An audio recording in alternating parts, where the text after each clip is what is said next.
You remember the 60s, that era that a lot of people, have these glorious memories of, which they really weren't that great those years. But one thing that did happen during the 60s was some music of an unusual or experimental nature did get recorded and did get released.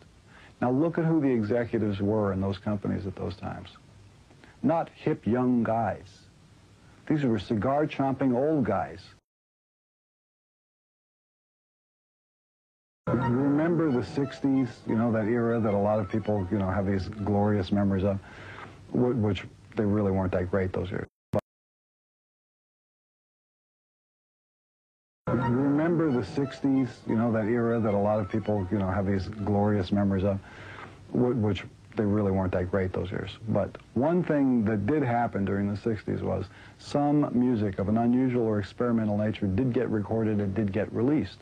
Now look at who the executives were in those companies at those times. not hip young guys.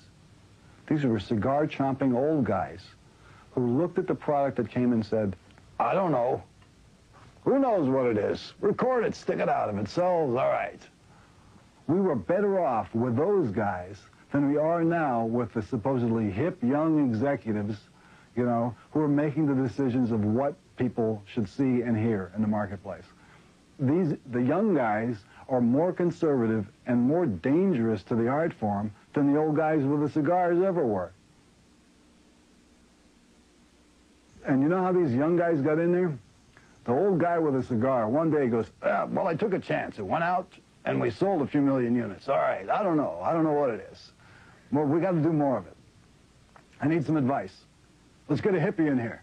So they hire a hippie. They bring in the guy with the long hair. Now, they're not going to trust him to do anything except carry coffee and bring the mail in and out. He starts in there. He's carry the coffee. Well, we can trust him. He brought the coffee 4 times on time. Let's give him a real job. Okay, he becomes an A&R man.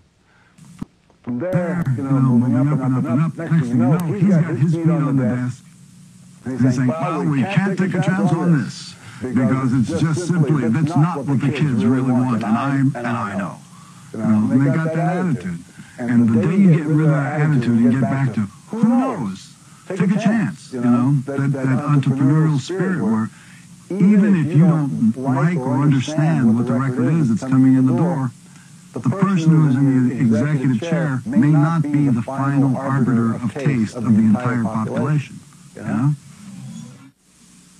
There's a place called Backing Control, which for a price will take a child and remodel its mentality to suit the desires of the parent. For example, if you have a child, you think that child is going to be a punker or showing signs of being punk or showing signs of being heavy metal, there's this group and others in the United States, the names of which I don't have at hand, but I think there's at least 5 of these. For a price, de-punk or de-metalize your child.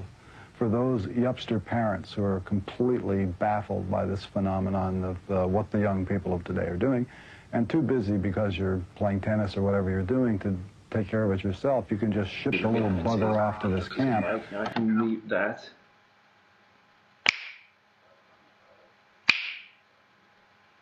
So what they're seeing now is these images, hello world, strange man talking, picture in the background, but me and you, sound. Hi Moaz, hi Chris. Hi Chris. We're being live streamed right now. Live streaming. It's not going to be... If we want to mute...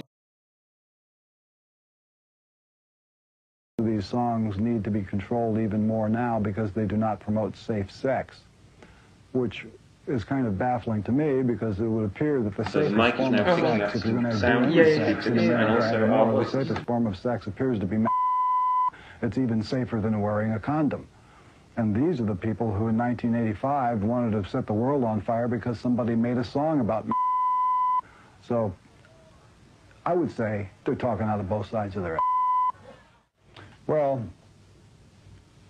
I happen to think that sex is really good for you, and I think that you should not avoid sex, but